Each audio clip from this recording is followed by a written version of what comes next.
Hey everybody, welcome back to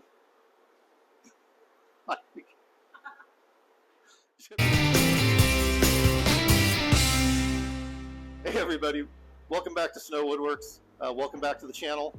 We've been on a little bit of a hiatus for a few weeks. I had a shoulder replacement surgery in my shoulder, but we're getting back at it now. So welcome back. What we're going to be doing today is building some Greene Greene style lights. I got two different style of lights that I've got to build. Some Gamble House inspired ceiling fixtures that mount flush to the ceiling. So that's what we're going to be doing. And I thought we'd take it right from the beginning so that you can kind of see the entire process all the way through. So we're here at my lumber storage. You'll notice the only lumber I use is rough sawn lumber. So if you're looking at the edge of the stuff here, you can kind of see that it's not all neatly planed down and it's not all milled down to the right thickness. So this here is just a piece of it. You can see real rough, been sitting out in the weather. When it's milled off of the logs, it's cut to a specific thickness, and that's how I buy it. So it's called rough sawn. This here is 4/4 lumber. So if you think of in order of fractions, 4/4 is an inch, 4/4 equals 1. So that's the way lumber comes. Now, if you've ever been in one of the big box stores like Home Depot or something else, you'll see lumber that's called like 1x4s, but then you measure it and it's actually 3/4 of an inch thick. So the reason it's called a 1x4 is because the rough lumber before it's milled down is a full inch thick. And then once they run it through the planers and the joiners and get it to the thickness it's supposed to be, then it's what you find in the store. It's 3/4 of an inch thick. So I buy it like this, rough sawn. So this here's 4/4, so it's a full inch thick. This one below it here is 5/4, so it's an 1.25 inches thick when it's rough. So if I have stuff that I need to get to 1 inch as a final thickness, which I do in some of these lights, I'm going to use this 5/4 stock and mill it down to an inch thick. And then my stuff that's 3/4 of an inch thick or 5/8 of an inch thick, I'm going to use this 4/4 lumber and mill it down to the thickness that it needs to be. So that's where we start out. We're going to take the lumber from here.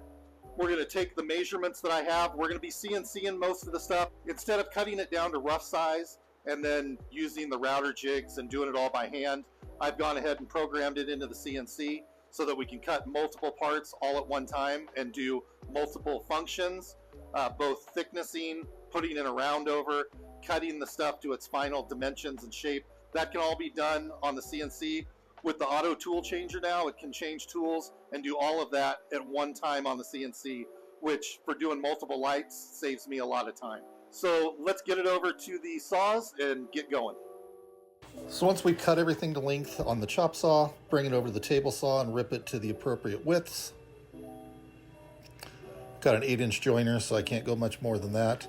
Then you'll see here I write on the ends of the boards what the thickness needs to be, because I've screwed up before and planed some stuff down thinner than it needs to be. So over to the joiner, get a nice flat edge and a flat face.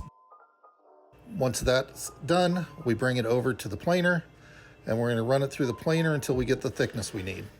So once we've got those thicknesses that I noted on the end, I can bring it over to the CNC, use a little hot glue, hold it down to the table. Got a vacuum table, but some of the smaller pieces sometimes don't like to hold, so just to be safe so they don't move while they're being cut, I'll hot glue them. Then here we've got the CNC started. So it's going to come in. These first parts are for what look like kind of hashtags. They're the sealing plate for the light. So these are the pockets where the two pieces cross each other. And then two of the pieces are 1 inch and two are 7/8. So here I'm just taking it down to 7/8 with this piece so that I didn't have to plane a separate piece on the planer down to 7/8. So now it's going to go ahead and pick up the next tool, come down and cut them out. There you can see we've got our pieces. Pop that hot glue up off of there. Then everything comes to the router table and gets an 1/8 inch round over on it. So we're going to put round overs on all of the corners, all of the edges that face down. Now what we got here is we've got the multi-router and I've got the posts for the corners of the lights. So you can see there we're doing loose tenons. So I'll bring all those over, run them through the mortiser here, or the multi-router, to get those mortises done. So you can see that makes a nice mortise there for us to do our loose tenons. Here we have the rails that are going to go the top and bottom, so we need a matching mortise in those so that we can have the other side of the tenon. So we'll go through and mortise all of those pieces, get them all done. Got a 3/16 inch bit there. Then for the tenon stock, I just rip pieces down to 3/16, run them through the drum sander until they're finalized, and then cut pieces for the tenons.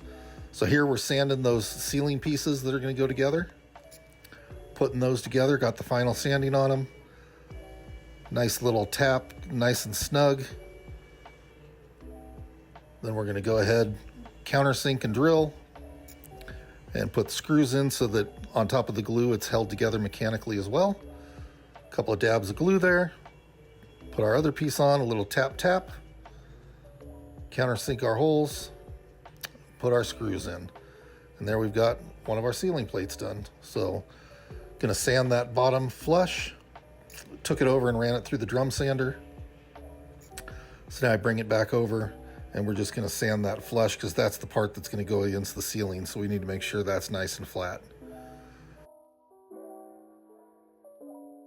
So now we're gonna start assembling the lights. So I've already got the tenon stock in the posts, as you can see there in front of me. Now I'm putting some glue in each of the rails, and we're gonna start putting together the actual cages for the lights themselves. So here we're getting those rails put onto the posts, checking to make sure that everything lines up the way it's supposed to line up. So the bottom rail is on, we got the top rail now. Get some glue on there. Slide that mortise over the tenon, nice and snug. Don't want it too loose where it's gonna flop off after it's put together, but also don't want it too tight that it splits those thin rails. So just a little bit of a give and take and testing your fit, and then recutting the stock or sending it through the sander to thin it out a little bit more if you're a little snug. You just want a little bit of resistance.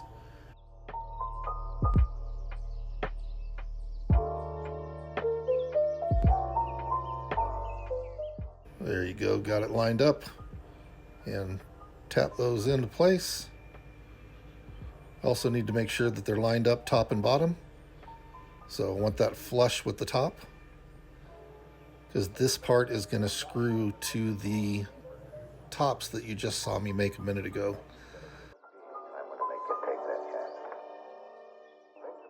We need to do the two sides at a time, and then we come back and put the rest of the box together. So here we've got our clamps. You see here, I'm going to take some MDF, some 1/4 inch MDF that I have ripped, and put that onto the clamps. That right there is going to keep the clamps from damaging the sapele of the sides of the light.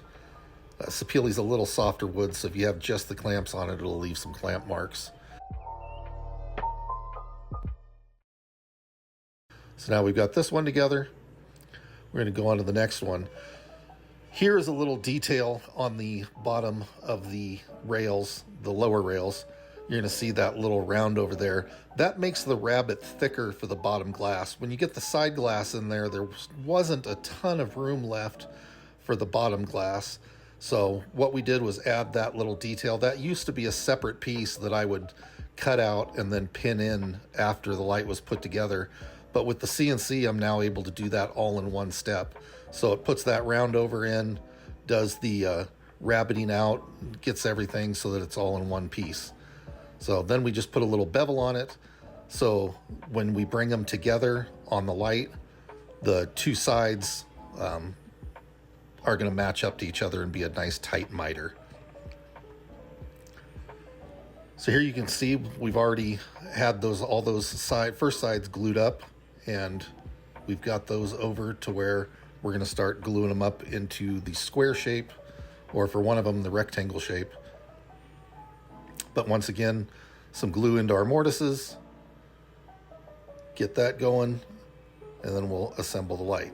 So get this leg in.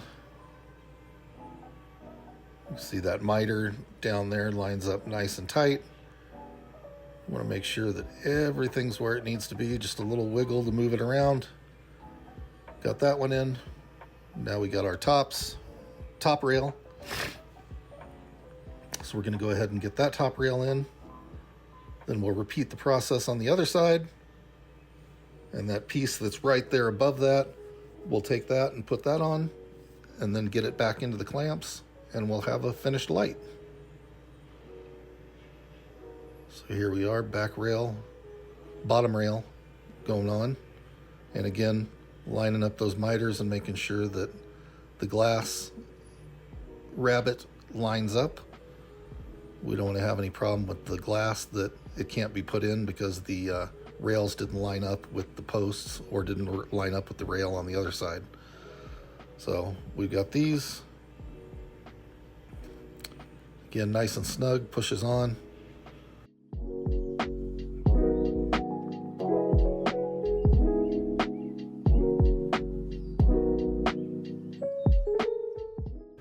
Get our glue into our mortises.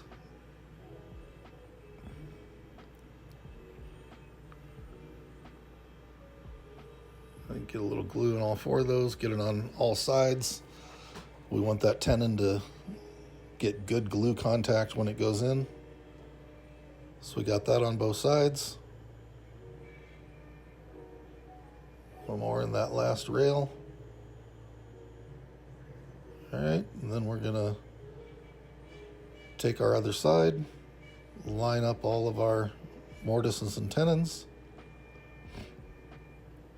and get this piece put together.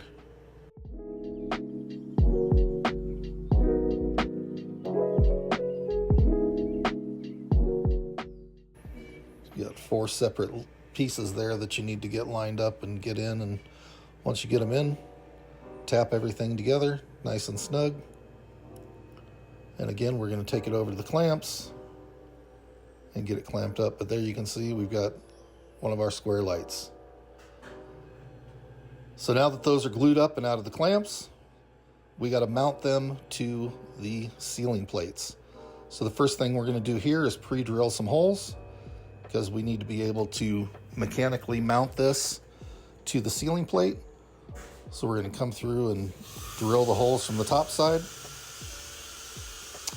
centered in that rail on each corner. So we get those holes drilled, and then we're going to be flipping it over and countersinking the top of those. With screw heads that have bevels on them, you don't want to try and sink them down just into the wood, because as that bevel goes into the wood, it's going to want to split it. So you need to make sure that you are using a countersink, especially when you have thin pieces of wood like these rails here. So here I'm just using a little bit bigger bit to go through and make the holes bigger. I want the screws to slide through these holes. I don't want them to grab into it, because then as they grab into the ceiling plate, they're going to want to pull this part away from the light. So we make those the same diameter as the screw, so that the screw will push right through it. So here you see we got a little countersink, got that at Harbor Freight. You can get a whole set of them for super cheap. And then my Milwaukee driver here has the interchangeable heads. This one has an offset head, which makes it much easier to get into where the light rail is because of the size of the drill. So with that little offset head, it'll go right into there, and we can go through and countersink all of the holes. So those are getting all countersunk, getting ready to do the final assembly. You can see there the lights look kind of scratched and sandy. That's because I sprayed one coat of lacquer on them already and sanded them with 320 grit to knock down any little fuzzies or anything that was on it. So here we're going to take the top for the light, and again you can see there the dust and stuff from sanding it. So we've got our light, we're going to get it on there. and make sure that it sits flush. And we'll get our rulers and measure out where exactly it goes on the piece here. So we brought it back over, got to get those little dusts and nibs out of the way. So we've got our rulers here. I've got them preset with stops so that we know how far in from each edge the cage goes on those ceiling plates. So there we've got one side set. We're going to go ahead and check that other side because it moved, because we had quite a bit left to move a little bit. So we're going to get this one corner set. Make sure it's all good. And it is. So now we're going to drop some screws into those holes. Again, using the offset head, using some 1¼ inch screws, number 6 by 1¼ inch. Those will drop right into that hole.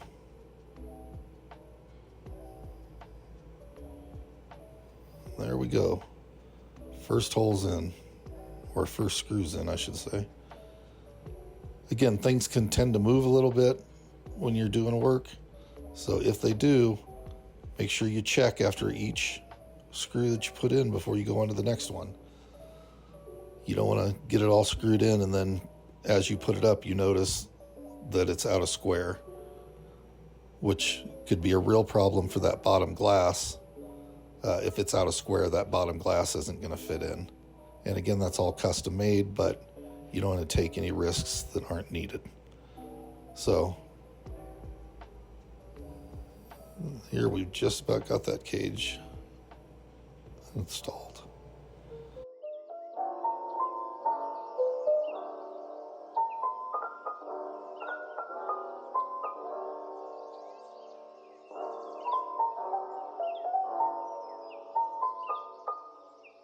So here you see we're just getting those last screws in, making sure that it's all lined up and good to go.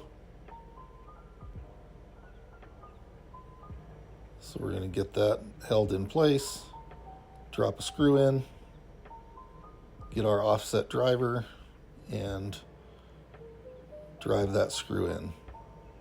Okay, and now we're got the cage mounted.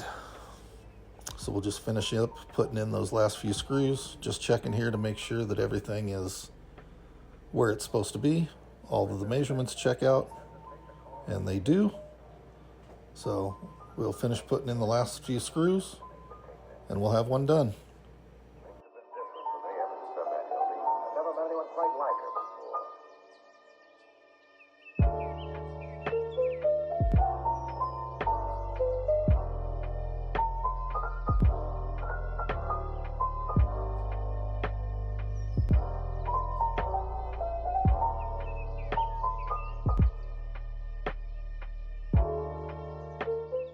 And there we go.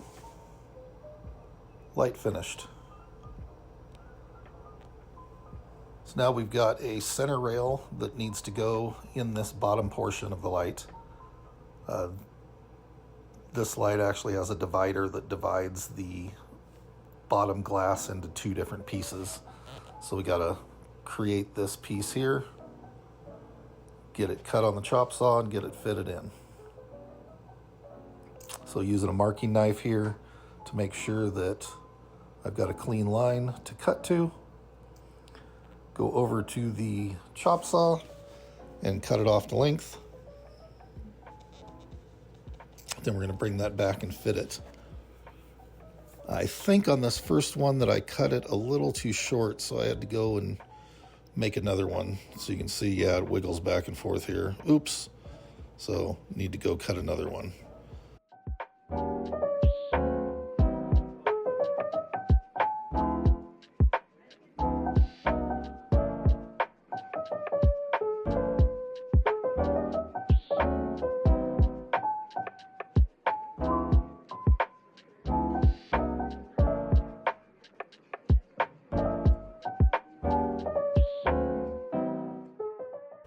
bring that back over, and that's going to fit right in.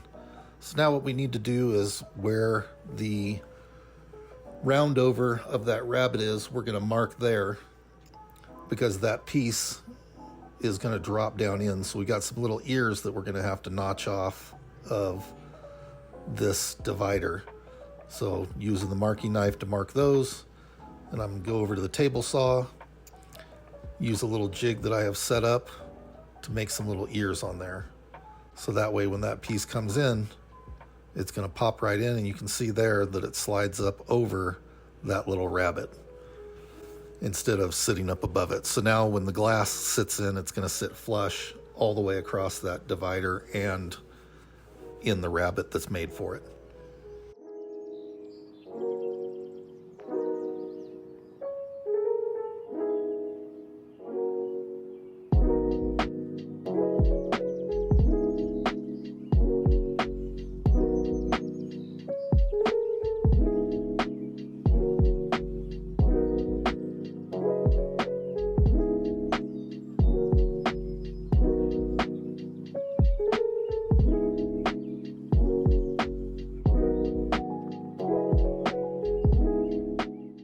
Then I'm going to flip this here, and we're going to take a little of the acetone that is an accelerator for the glue, and we're just going to hit those joints where the glue is, because it'll make the glue dry faster and make sure that sets and doesn't come loose. Just trying to make sure that everything's where it needs to be before I do that, because once I spray that, that piece is not moving.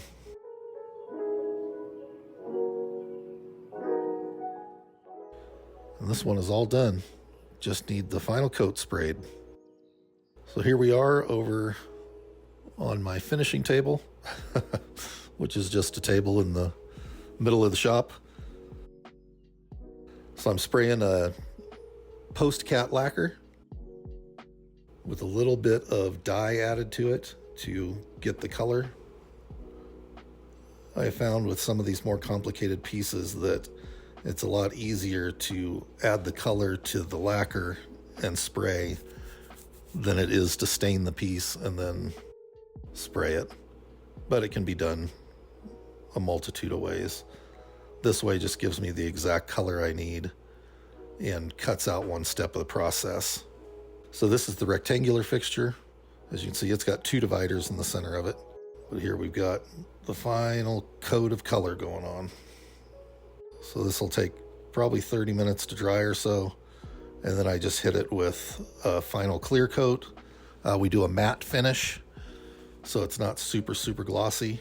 So there are two coats with color and then a coat with just the clear lacquer, using an HVLP, Fuji HVLP gun here. Get that nice fine finish without a lot of overspray. Hey everyone, so thanks for following along on this journey as we built these light fixtures. So here's the here's one of the two finished fixtures. So this one's a rectangular, modeled off the Gamble house. Also put some pictures of the finished ones with the glass in them, so that you can see what they look like when they're all done once the glass is put into them. But appreciate you hanging out, following along the process, seeing them get to this point. How we did it. If you have any questions, put it in the comments down below. The next video we're going to be coming out, we've got a couple of these fixtures coming up. So our next video will be how we build this fixture. This is actually from the Gamble house Inglenook. Hangs by the fireplace in the Inglenook area, from leather straps. So we'll have full build video of these coming up so that you can see how we do these. You see, the last set we did didn't have any ebony in the post or anything, so these ones will be incorporating some ebony into them, incorporating some cutouts in the upper rails here, the hanging bars, because it hangs either from a ceiling plate or a wall plate. So we'll be doing that, and keep bringing you some good content. Appreciate you being patient during the little shoulder surgery hiatus. But thanks for following along, thanks for being here, and we'll see you on the next one.